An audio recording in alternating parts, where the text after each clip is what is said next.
I'm Chris Van Doren, Program Manager with AMO.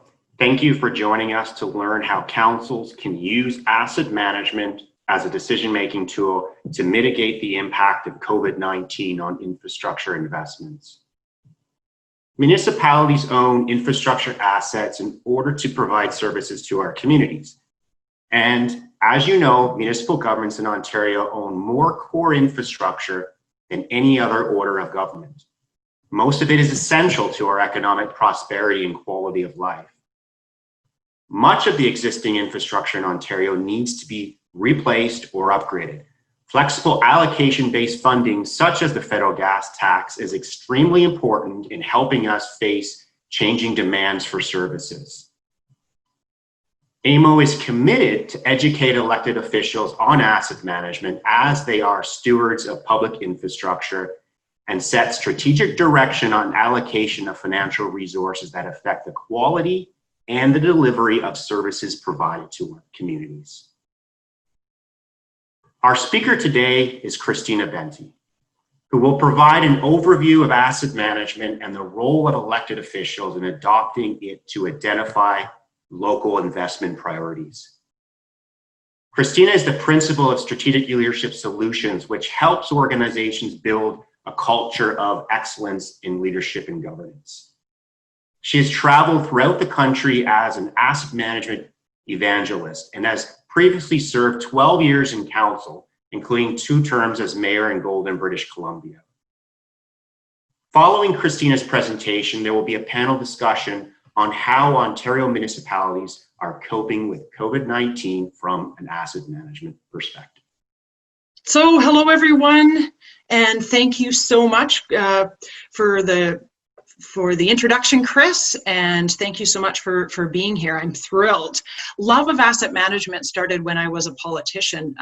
When I was mayor for the town of Golden, we were one of the early adopters into asset management, so it really fueled my interest in asset management and how it could benefit my community. And as a result, I became a researcher as well. So when I did my master's, I started studying asset management and community engagement. I studied systems and how they operated, but also started studying decision making. How does the brain make decisions? How do groups of people make decisions? So before, as Chris indicated, before COVID, I was traveling across the country and you know, as an advocate for asset management. And I had an interesting experience just right before everything changed. I was up in the Northwest Territories delivering an asset management workshop at a conference, and someone came up to me and they said, "You're kind of a big deal in the asset management world." And I laughed because I said, you know what? It's kind of like being a big fish in a mud puddle, because it's actually really hard to get people to care, right? And so it's hard to make asset management interesting and engaging. And so I really value that you're here watching this webinar and hopefully gleaning some information from not only the information that I'm going to share, but also from some of the conversations that we're going to have with some of the mayors. So some of the reasons that I'm a little bit frustrated right now is because one of the things that I find is when I travel across the country, I ask staff, what keeps you up at night? And one of the things that they almost always say to me is asset sustainability. We're concerned about the long-term sustainability and viability of our assets and our services. And so it leads me to ask the question, so then how much time does it take up on the agenda, on council's agenda? And oftentimes it takes up very little time. And so today's presentation and conversation is really about the importance of understanding what asset management is and why it matters, how to be strategic and think strategically to make intentional decisions rather than accidental, but also having really candid conversations, honest conversations about the state of our infrastructure, right? So just, because we're in the middle of a pandemic, want to kind of set the stage of how we got to this point. Probably, you're about 3/4 or less than half the way through your term, and you're probably in the middle of budget season and in the middle of your strategic priorities, and then all of a sudden we're in the middle of a pandemic, right? And so we've got level of service changes quite instantly. I mean, you're required to provide key services that your residents rely on day to day, all of the water, sewer, transportation networks. But some of our recreational facilities, those level of service changes, they happen really, really quickly, where we had to pivot and shift. Councils had to move online. We had staff having to work from home, managing customer expectations, and also managing the general anxiety. And so there's a lot on the plate of a leader. And so one of the things I want to talk about today is, how can asset management help you be more strategic? So we're going to cover we're going to start off with a little bit of context setting. So I think what's important to kind of come back to when you're setting the context is understanding, why does local government exist in the first place? And the public often see government as a tax collector, and they have a tendency to lump all levels of government together, right? And there's often some animosity. Well, the perception is I hate government. But if you ask people, how important is water and sewer and transportation networks? How important is land use planning and emergency management? And people see those things as important. And so they forget actually that government is not a tax collector. They are a service provider. So local government is not a business. It is not, it really exists to provide safe, sustainable, secure services in a predictable, cost-effective manner. In other words, I want to put my garbage out at the end of the driveway. I want it to disappear. I want to put my recycling out. I want to drive on roads that are going to be free of debris, that are not going to be full of potholes, that are going to be swept clean, or they're going to have snow cleared, right? I want to show up to my recreation facilities and have them operating at the hours that they said they were. So we want that consistency. It's something that people don't think about. And so that context for why local government exists is so important, because local government exists as a service provider, and to be a service provider, you have to have assets that provide those services. So then I guess it begs the question, and here's where your role comes in. It begs the question, what is the role of an elected official? And as you can see from the picture here, lots of people think it's just about cutting ribbons, right? Or collecting taxes. But the reality is, elected officials represent their community on what those community aspirations around services and service delivery are. In other words, your citizens, they're shareholders in your community and in your community assets. And as a result, you as an elected official, your role is that stewardship and that governance over the organization that provides service. And it's so important to distinguish that stewardship and governance is not the same as service delivery. So you don't deliver services, but you provide that overarching, where are we going? What are the services that are important to our community? And so I want to go over a couple key questions that are really important to keep at the forefront. And I guarantee you that if you keep these in the forefront of your term, that you will serve your community and you'll leave your community in a better position than when you took office. So the first question that you have to ask yourself is, what services does our community need and want now and into the future? and at what level. And this is why it's really important, first of all, to have a good understanding. Do you know, as an elected official, all the services that you provide? And are you able to articulate those to the public? We provide all of these services, and those services have evolved over time. Many communities, and every community is different in terms of the services they provide. But there's many communities that would have started off by just providing really basic core services, and then over time have evolved to provide like a broad range of services that your community has come to expect.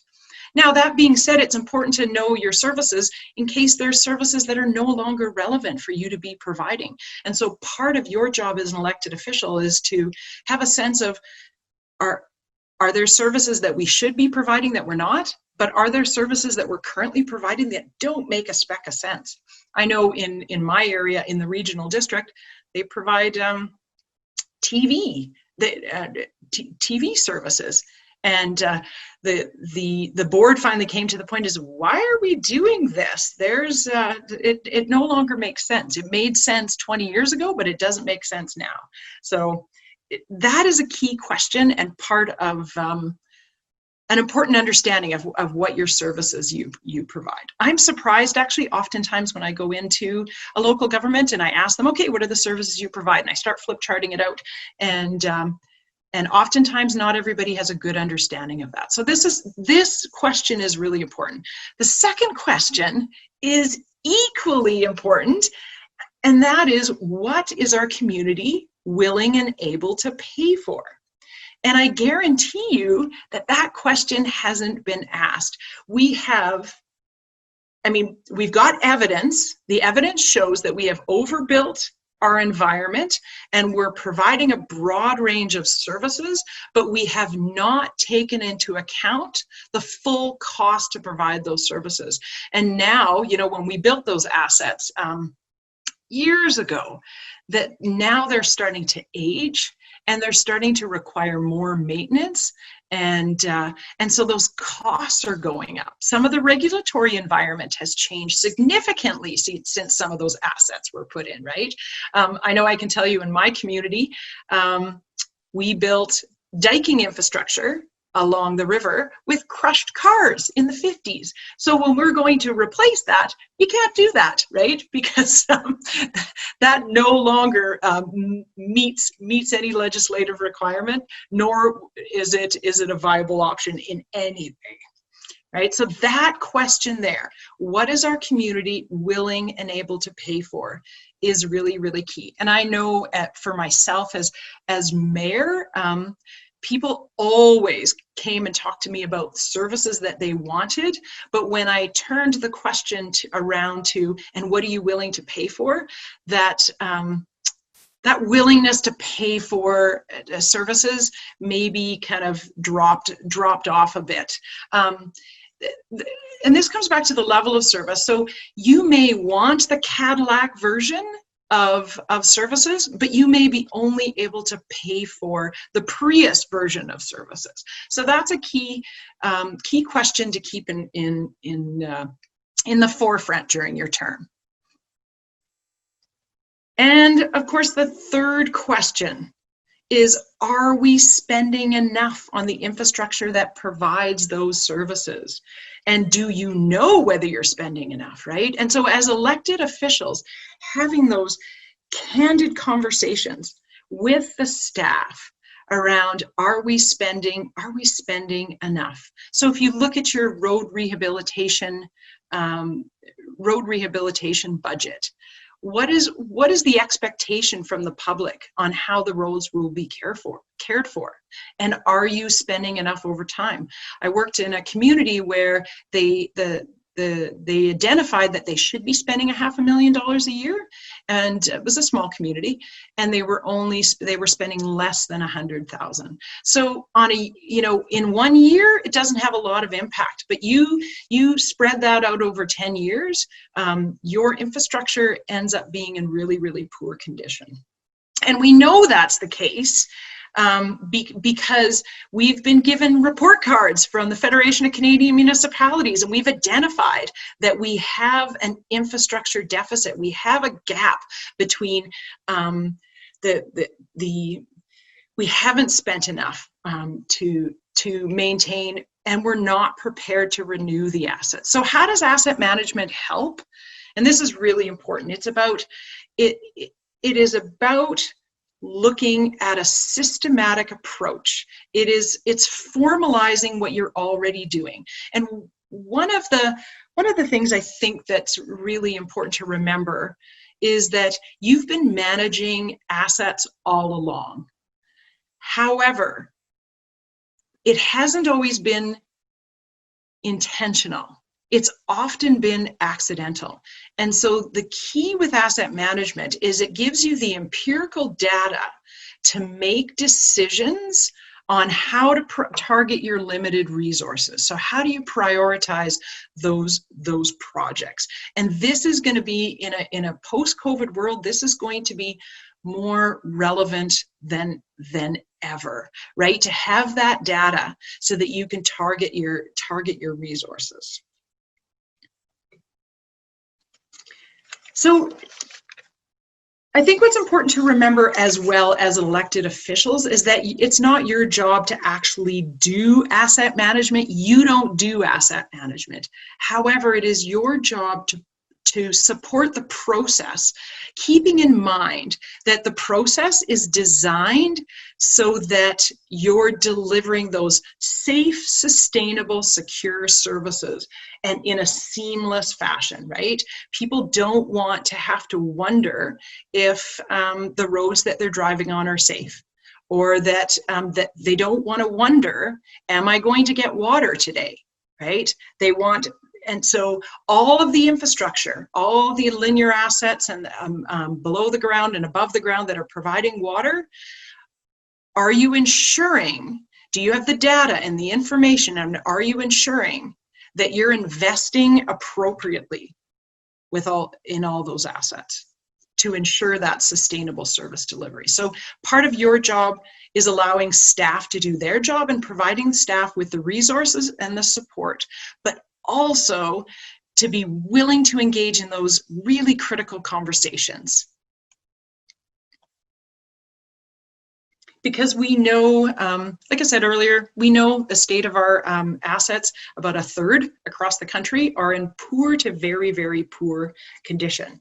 And the reality is it's because we have, we've designed and built, and then we forgot about them. And all of a sudden, 20, 40, 60 years go by, and we're not prepared to replace those assets. And the more you ignore it, it doesn't get better, right? So again, these conversations around how asset management helps you prioritize is really important, and it should be dominating your agenda as an elected official. So it's important to understand that that when you're investing in new assets, your capital costs are approximately 20% of your costs, right? But it's the operations, maintenance, and replacement costs that you have to take into consideration. So ensuring that you have a policy that says that when you're replacing your assets, that you're taking full cost accounting into consideration, that you know approximately what those life cycle costs will be. I had one client that's building they are building an arena that's fully funded, federal infrastructure dollars in their community. And when I asked them what their plan for operations and maintenance were, they were like, oh yeah, we're going to build it in a couple of years, so we'll figure it out then. So we can't sleepwalk through those decisions. You have to take into consideration how we're going to pay for that over time, so that you're not straddling future generations with those costs and with assets that they may not be able to afford in the future. And having conversations with staff is really key around maintenance costs. Are you going to deliberately wait for an asset to fail and then just fix it when it fails? Or are you going to be a council that's going to have that overarching strategic look at your community, and where do we need to ensure that what assets are we going to allow to fail? Because you might decide to do that. And what assets are we going to ensure they don't fail, that that we're providing that seamless service delivery? You know, when it comes to things like water and sewer, you do not want to wait till an asset fails. Other assets, so for example, and I'll just share a story from my experience as mayor. We have a municipal airport that needs $5 million worth of investments to bring it up to code, and we've actually decided deliberately that we can't afford that until there's funding available from outside sources. So we're actually deliberately allowing the asset to fail, but the decision was at least deliberate and intentional. So that's what asset management allows you to do. We're not accidentally letting the airport fail. We're allowing it to deteriorate deliberately because we don't have the funds. So that's part of the trade-offs as well. So it allows you to make decisions that are responsive rather than reactive. And I think it's important to recognize that that the main risk to sustainability is the fact that we have overbuilt our environment, and we actually don't necessarily have the financial capacity to provide the service levels that we currently do. And I think that's really, really evident right now. I know many communities are facing the fact that, and moving forward, that particularly with recreation facilities, we've historically provided a level of service, and the reality is that level of service in the future, it's going to be coming down, and the cost to provide the service is going to be going up. Given the new social distancing protocols and sanitation protocols, we're going to see a drop in levels of service, a drop in revenue recovery and cost recovery targets, and yet we're going to still have to maintain that asset. So it's going to be a really important conversation to have with your community moving forward. So asset management is very much about using the information, the data, the holistic picture about the state of your community, using the asset management process as a decision-making tool. And, you know, I think there's a real opportunity right now to engage the public on what are you willing to pay for? What are the services that are important to you, and what are you willing and able to pay for? And what the asset management process does is allows you to identify, here's the level of service that we're providing, and here's what it costs. And when you do that, you can actually ask people, when you have the costs, you can ask people, what are you willing to pay for?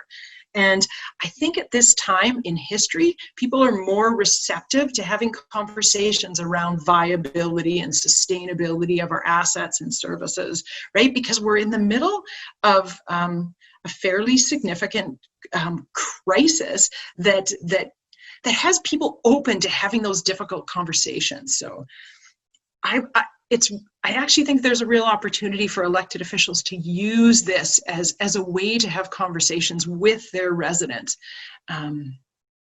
Here's where we find ourselves, and here's where we need your help. We need your input. So your asset management data and process is also a decision-making tool around assessing risk, right? And I talked about this a little bit earlier. You know, what are the services that need to be prioritized? What's at risk? And you know, what is the likelihood of failure or disruption? So the failure disruption that causes physical bodily harm or impacts people's health, well, that needs to be prioritized, and ensuring you have the data to make sure that people aren't experiencing service disruptions that are going to actually impact their health and well-being.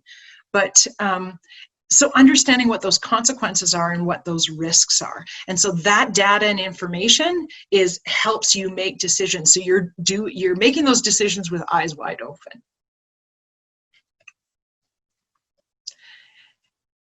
what's important to remember as well in that is that staff by design are risk averse. Their job is to avoid risk at all costs, generally speaking. So they're going to be risk averse.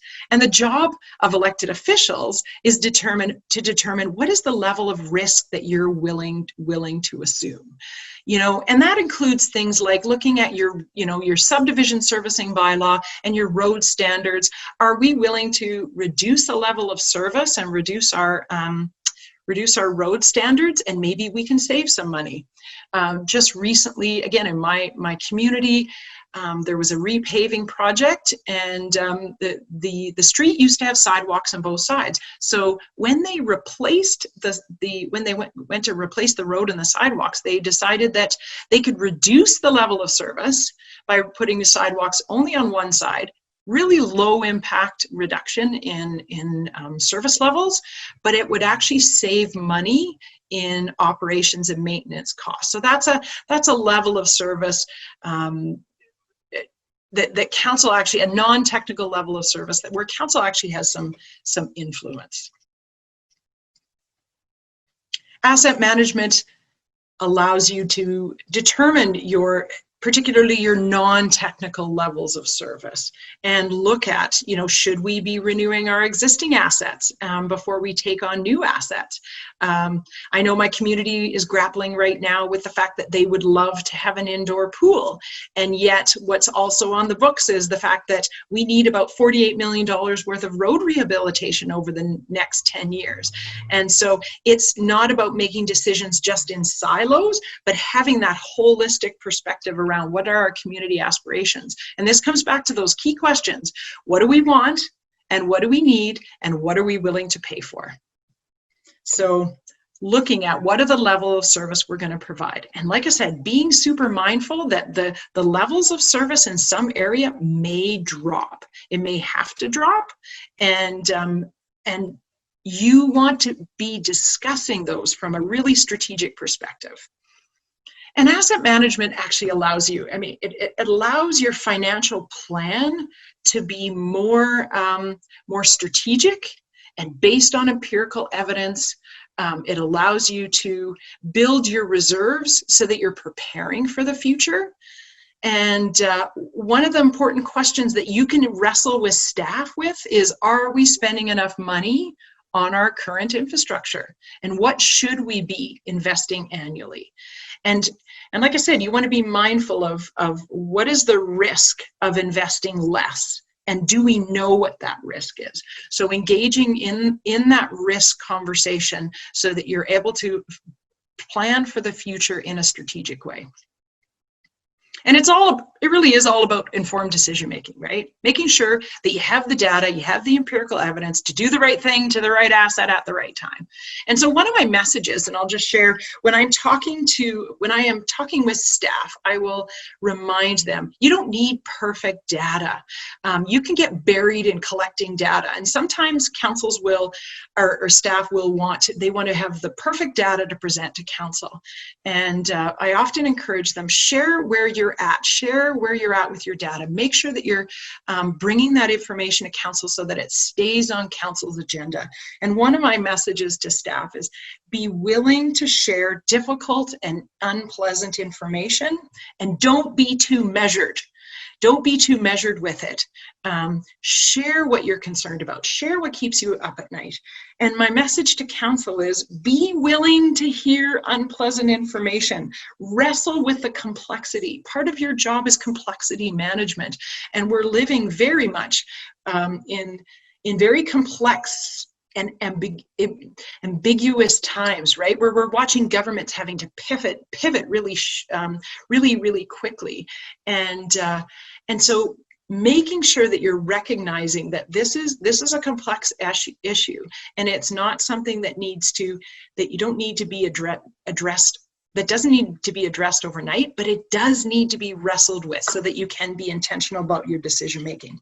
The other message I would have for council, and that is, resist the public pressure to discredit staff.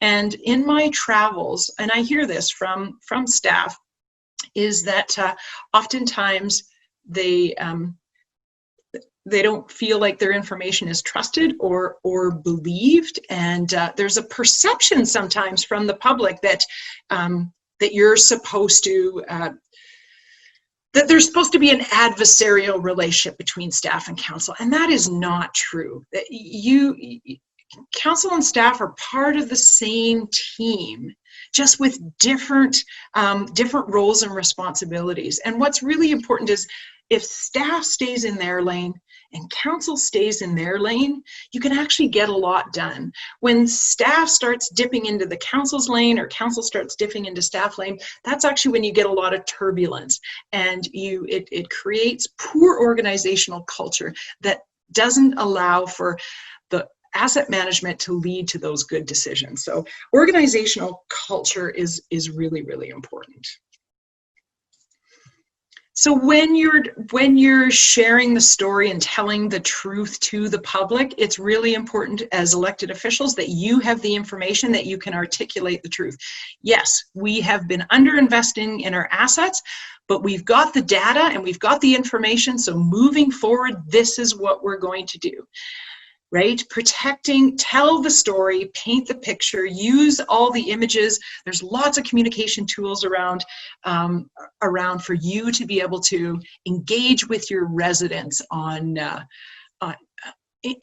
ways that will help them understand what you're wrestling with.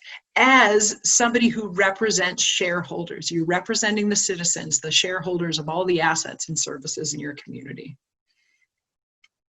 So a couple action steps that you want to make sure that with asset management that you're doing, make sure you have an asset management policy that includes life cycle costing when you take on any new asset or add an asset. For example, you replace all your garbage cans and you upgrade them, they suddenly become part of your asset register, and there's a life cycle cost. So recognizing that maybe we used to have 6 garbage cans around town and now we have 50. And so there's a cost to operations, maintenance, and replacement. And that seems really simple and obvious, but it's often overlooked. So looking at those life cycle costing every time you're adding an asset and providing, that's increasing your level of service, right? Engaging the public, engaging with staff, keeping asset management at the top of the agenda. Make sure it dominates your agenda. One of the things I tell staff is put on the staff report where you have the implications, financial implications, strategic implications, put an asset management implication. Ensure that it stays on the agenda all the time so it becomes top of mind. That'll make me happy and my job easier. Also, linking the level of service to the cost to provide the service. You can have anything you want if you're willing to pay for it. It's fine. But what we're finding is that people's expectations are up here, but their willingness to pay is down here. So again, making sure that you're engaging the public so that you're balancing out that willingness and that expectation with one another is really important. And then keep telling the story. Because asset management isn't a thing, it's the thing. And so I want to close this part of the presentation around a plea to those who are watching, and to as you go out and talk to your colleagues, keep that 7th generational thinking in your heart and mind. Make decisions not just for the people that have elected you for this term, but make decisions for the people that haven't even been born yet and don't even know what an asset is. So you're making decisions for children and children's children and children's children. So if they are the people that you keep in the front row of your council chambers and you're making decisions on their behalf, you can't go wrong. And if we're going to move towards a sustainable future, given all of the complexity and ambiguity of our future, you're going to put your community in a really good position. So I urge you, from the asset management evangelist that I am, don't kick the can further down the road. So thank you. All right, so now we get to the juicy part of our presentation, and that is a dialogue with some of my panelists here. So I want to introduce the panelists that are going to be digging into some really key questions with me. And if you guys could give a wave when I introduce you, that would be fantastic. So first up, we have Mayor Robin Jones, who is from the village of Westport. We also have Mayor Kelly Linton from the Township of Center Wellington. And we have Mayor Rick Breese from the Township, Loyalist Township. So welcome to my panelists. I'm thrilled that you're here. So we're going to have a bit of a conversation. I've got some questions that I'm going to be asking them, but we want to make this a bit organic and interesting for you as well. So we're going to stay on topic, but we're going to dig into these discussion questions here. So Robin, I'm going to start the first question for you, and that is, if you could briefly share your municipality's experience with COVID, and how will a post-COVID world impact your long-term financial plan and budgeting as a service provider? I'm curious to know if any of the things that I identified in terms of what I'm observing as struggles, if any of them resonated with you. Well, thank you, Christina. So in our municipality, it's really a good news, bad news situation. So the good news is it was a community builder, and people really rallied around to keep each other safe, and there was lots of volunteerism to make sure that food was delivered to people who were self-isolating. The relief definitely came when we moved into phase 2 and the businesses could open. But the strangest thing that has happened is that there is a emigration from large cities, and they are either taking their cottages and making them into their permanent homes. In this municipality, there are 2 homes for sale. We've never had bidding wars, but people, now they're working at home. So they can work from anywhere. It doesn't have to be in any of the larger centers. So that's a pressure on one hand, when you think about asset management. So the level of service that are the expectations of people who have lived in the municipality for quite a while might be different than those people who are moving here either permanently or as new residents. So with the people coming from larger cities, that normally brings a pension of some sort. So from a funding perspective, we feel that there's probably a more of a benefit for us in that regard as well. I saw both my colleagues nodding their heads, so I think I'll wrap it up. Good news, bad news story. We've got to get through the next 8 months to see how many businesses survive. Tourism is crazy. I'm sure that the gents are going to talk about the same thing. So they're making money now, but the level of service that we provide at our arenas is significantly impacted, as well as the revenue. So I'll stop there. Thank you, Christina. Yeah, no, you're raising a good point that I actually think we're going to see for small communities. I think we're going to see people that are living in larger centers going, I don't want to be stuck in a condo in the middle of a city, right? So we could see some real demographic changes in some of our small communities, and who could have predicted that, right? So Mayor Kelly, what's been your experience? Well, thanks, Christina. And really, when you talked about the role of council versus the role of staff in your discussion, that really resonated with me, because nothing became more clear to me as the warden of Wellington County and the mayor of Center Wellington, how important it is that those roles and responsibilities are clear.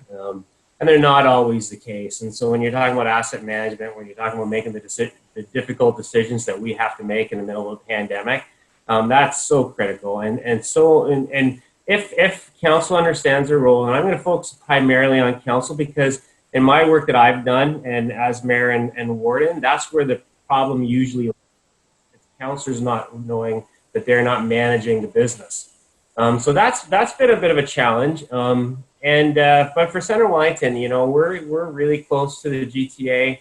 We're close to Kitchener-Waterloo. We're close to Guelph.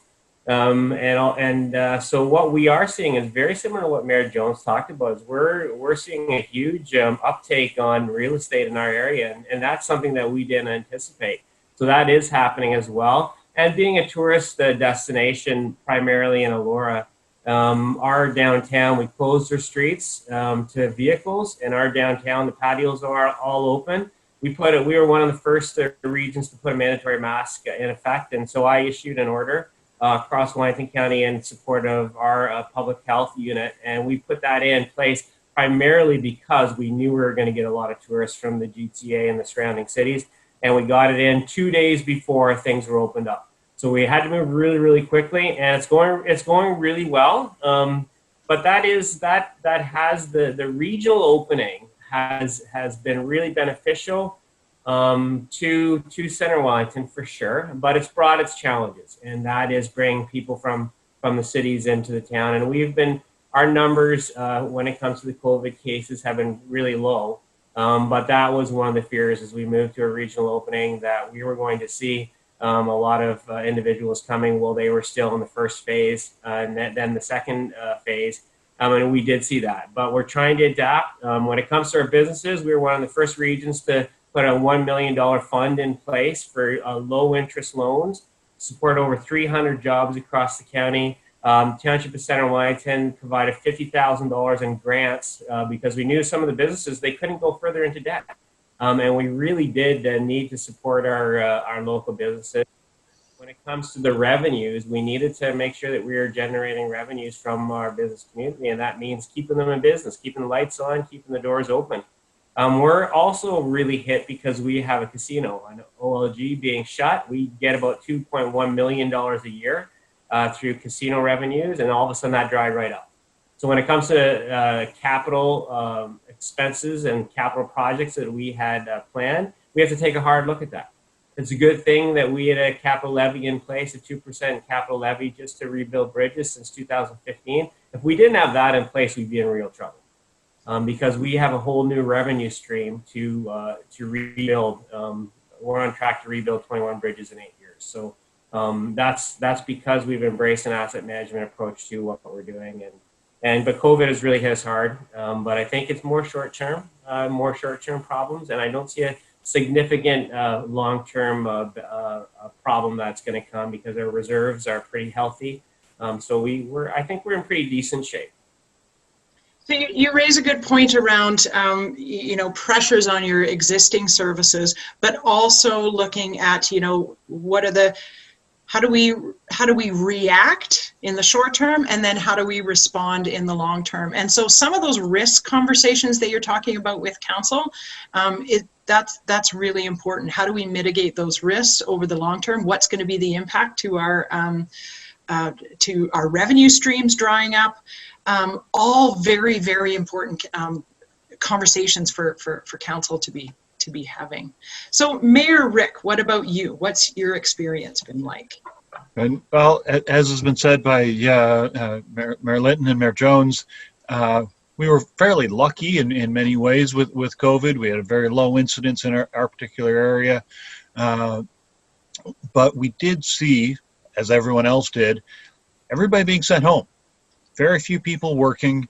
Yes, there's pensioners and people of that still had income, but we know that a lot of our residents truly suffered through a lack of income and the shift to CERB, whatever that was. So one of the things that we had to do immediately was reduce our revenues. We stopped our ferry fees. We stopped bag tags. Closing the rec center, as Robin alluded to, the arena and the pool are not open. There's no revenue from that. So looking at this from the revenue of the municipality perspective, it certainly dropped. Right? And at this point, we still don't know exactly when some of those revenues will start to come back. Right? The rec center the arena is going to open, but there's going to be extra costs. And you talk about asset management, even the little assets. In your presentation, you mentioned garbage pails. Right? The little tiny asset on an individual basis.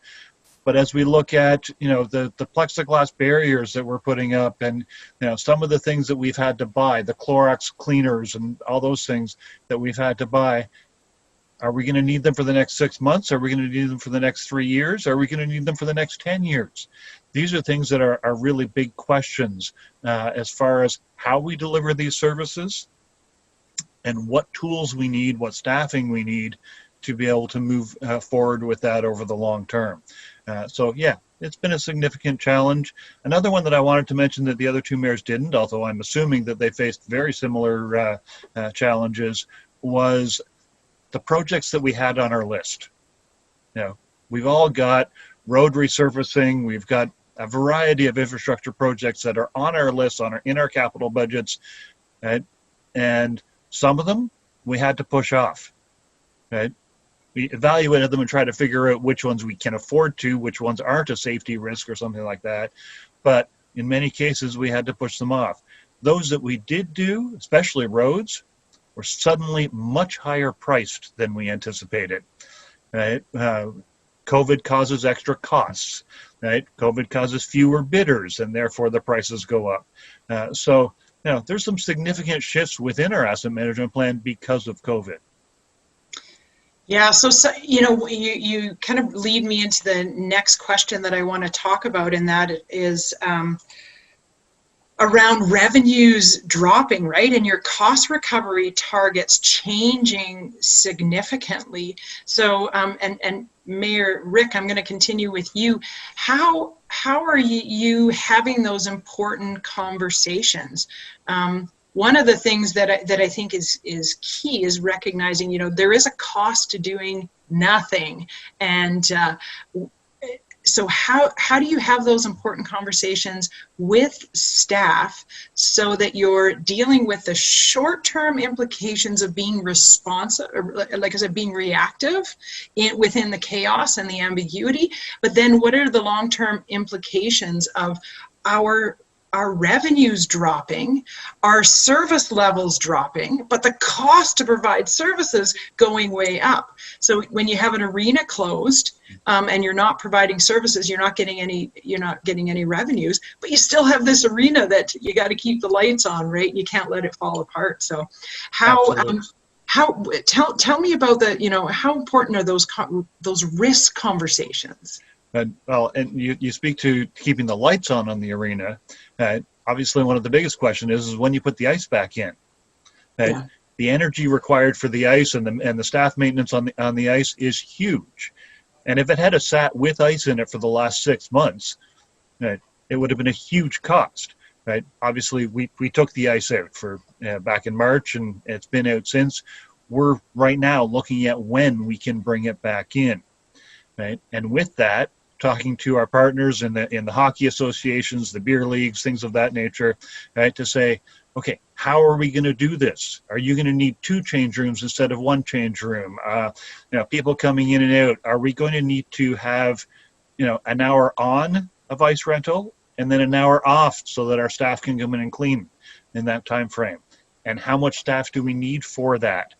Therefore, right now, our rates are still fixed by our existing documentation.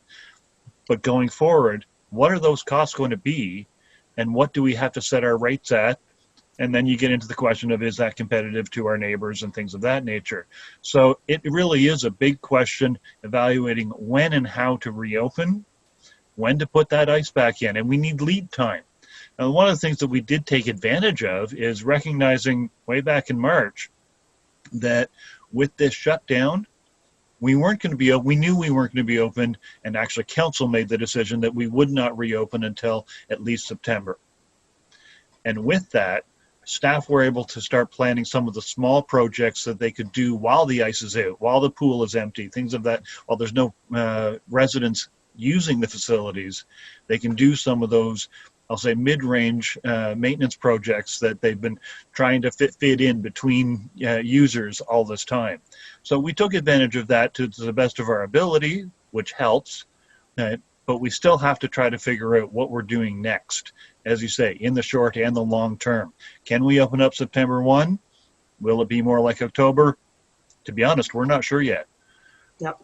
Yep, there's still so many unknowns, and you actually raise a really important thing, and that I want to message to the participants that are watching, and that is that when council makes a decision, so you get to decide on a non-technical level of service, we're not opening the facility, and that it's important that council articulate the rationale behind the decision and wear the decision, right? Not make staff wear the decision. It's a political decision, and it's based on empirical evidence provided by your staff. But it is a decision that it's important for council to grapple with and then articulate to the public so that they understand. This goes back to having risk conversations as council, wrestling with risk. I just want to invite either Robin or Kelly, whoever unmutes first, if you want to jump in. Oh, there's Robin, Mayor Robin. Thank you, Christina. You saw me nodding my head while Mayor Breese was talking. But I think that the conversation that he just related is that I think we do a good job of your second point in your presentation, which is what services do the community need and what are they prepared to pay for? Mm-hmm. And I think that this COVID reality has forced us all to have conversations that we didn't think we would have. Whoever would have thought that we would not open our museum for a full term. But yeah, when we looked at the cost of opening it and the type of facility it is, it was a healthy discussion to have and to make those decisions. But there's another impact that we need to think about. And then when we delay opening the arena, or if we don't open the arena because the amount of rentals just don't make a good business decision, there are businesses in my community that depend during the winter with having junior B hockey and minor hockey at the arena because people drop their kids and then they go and shop. So it is another consideration. So on your point of explaining what your rationale is, you're not just explaining why people can't go into a facility. It's certainly the other things that you have considered in your decision, such as the impact on businesses. Yeah. No, good point. Mayor Kelly. And I think I want to touch a little bit on your discussion between the role of staff and the role of council. We have really excellent staff at the Center Wellington, and they understand what our asset management plan is, and we have a real solid framework. So what our township knows is that we have to be close to a 4% increase every year for the next 20, 25 years in order to even maintain our assets at the current condition.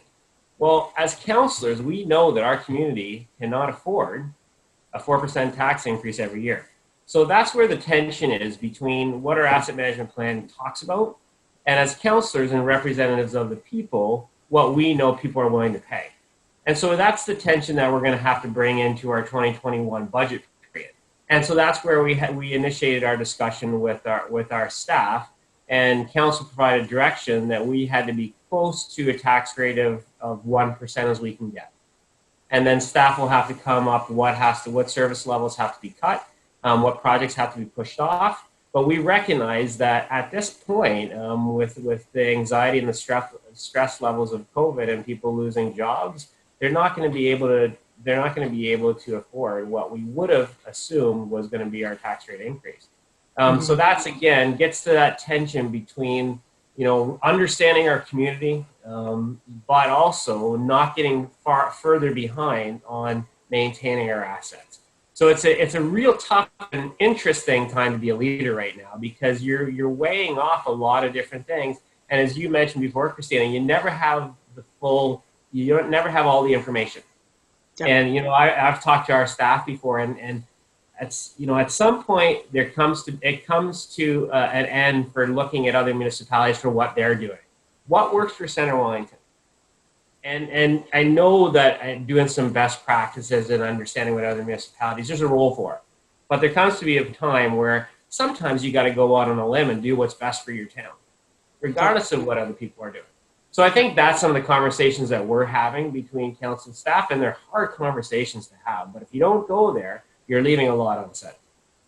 Yeah, I think so too. I think this actually provides the opportunity to talk with your community about what's important to you and how do we ensure that we're continuing to provide those core services in a seamless fashion, but also being mindful of all the other services that our community values. It's a real opportunity to really connect the cost to provide service and the level of service, and to grapple with that very, very difficult information. And it, like I said, it may include things like taking a look at what's our current level of service, including road standards, including the way you look after your parks and recreation. What are those non-technical levels of service where council can maybe look at reducing in order to save costs? And Mayor Kelly, you touch on an important issue, and that is that the public doesn't necessarily have an appetite for those increased costs. However, it's so important to say, how important is water to you? How important is it to have like sewer? How important is it to have your garbage and your recycling disappear? And how important are recreation services? So to be able to articulate, here's the level of service and here's the cost to provide. Look for low impact ways to reduce the level of service given our current reality. So I think that that's so important. I want to ask one more question, and that is what, if you think about yourself and your own role as leader of your team, how do you provide a safe environment so that staff can tell the truth about what the state of the infrastructure, the state of the assets, that they can provide you, again, with not perfect information, but the kind of information where you're working as a team to ensure that asset management practices, particularly at this time, stay at the forefront, that you're making really, really, really good decisions. So maybe I'll start with Mayor Rick. You talk about leading the team, right? I actually consider that, yes, I do lead the team of council, right? But I'm partnered with my CAO, and he leads the team of our staff, and that partnership that we have has been a wonderful one, and we were lucky to get the CAO that we got, certainly. But through that, we have regular meetings, just the mayor and just the CAO and I, as well as the larger senior management team. And it's been a very collegial, conversational process.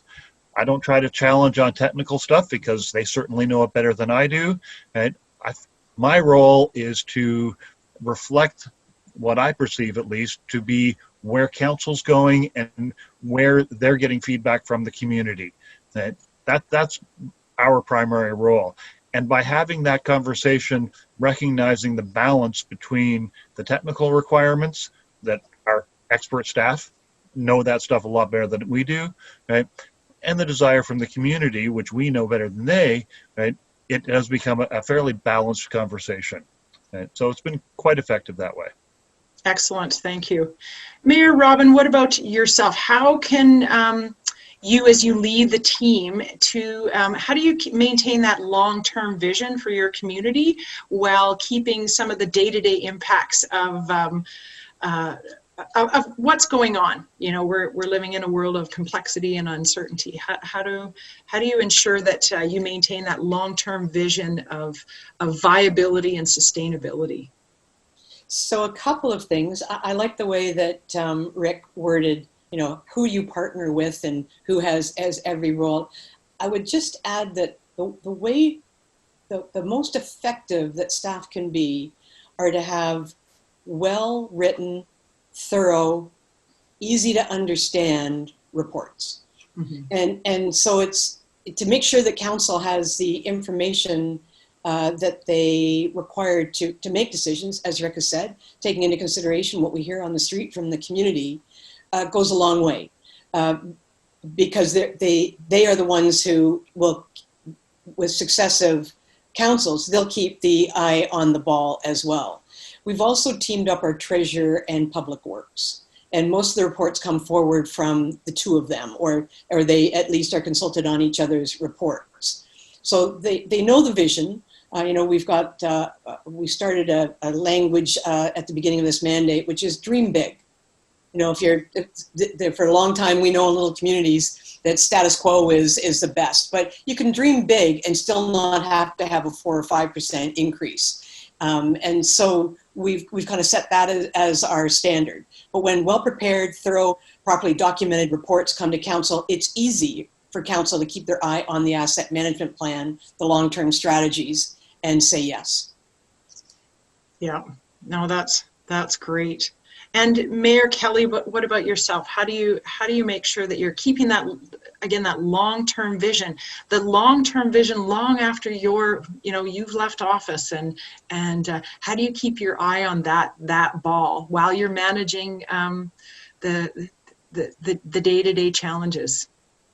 Well, I think for municipal government, I mean, I'm a huge fan of strategic planning, and not, motherhood and apple pie stuff. Like, I mean, solid, meaningful objectives and goals, and setting priorities, and making sure that you understand that there are trade-offs, and making sure that, council and staff come together with a workable plan, an ambitious plan, but a workable plan at the beginning of a mandate.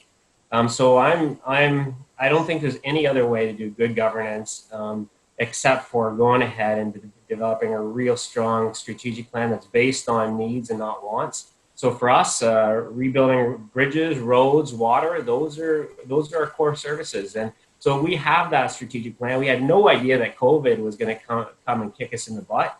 But because we have a strategic plan, and because we're aligning our budgets to that strategic plan, it helps keep council directed and in a line. And again, if there's a clear recognition of what staff's role is in delivering on that strategic plan, and what council's role is try to make decisions that are in alignment to the strategic plan, and not get pulled to the left or to the right. Like, try to keep some composure, keep some rigor, and be a little bit deliberate in the decisions we're making. That's the only way that we can get through COVID, or get through anything, and making sure that we're doing the best work that we can for our taxpayers. The level of stress and anxiety is through the roof right now. So when we're talking to people, we have to speak their language. Like, quite frankly, they have no idea what sustainability means. They have no idea what viability means. We have to speak in language that they understand, and that's hard to do. It's hard to make sure that we speak in clear language so that people can understand us, so that when we're asking a question, they understand what the question is, and we're committed to doing something with the answers they provide. For me, that if you don't want the answers to a question, don't ask it. Because if you don't act on what you're asking for input on, it's worse than not asking at all, not saying anything at all. So for me, that's the way that we get citizen engagement, is to work really, really hard to provide some real basic questions to our residents and get thoughts on it, and then council and staff playing their role and sticking as much as possible to what you agreed on in your strategic priorities. Yeah, as we close up, you raise a couple of good points that I want to touch on, and that is the importance of recognizing that part of your role as a leader is to bring your non-anxious presence into your leadership role, into the council chambers, out on the streets to your community. Bring that non-anxious presence, and recognize that anxiety is really, really high. But there's also something really important that you touched on, Mayor Kelly, and that is making sure that the message is very, that it's simple. And that it's relevant to your constituents.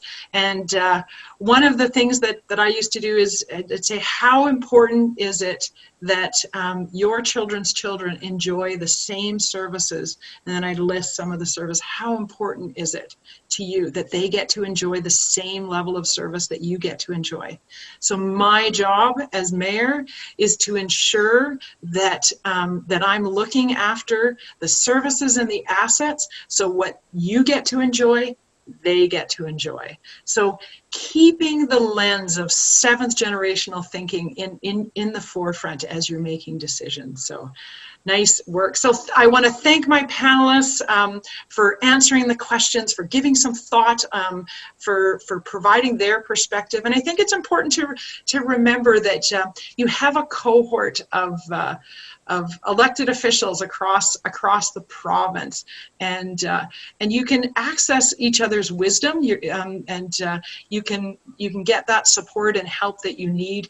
But the asset management journey, I encourage you to keep it at the forefront of everything you do, because it's not a thing, it's the thing. So thank you all so much for your willing participation, and thank you to the folks that are listening to this.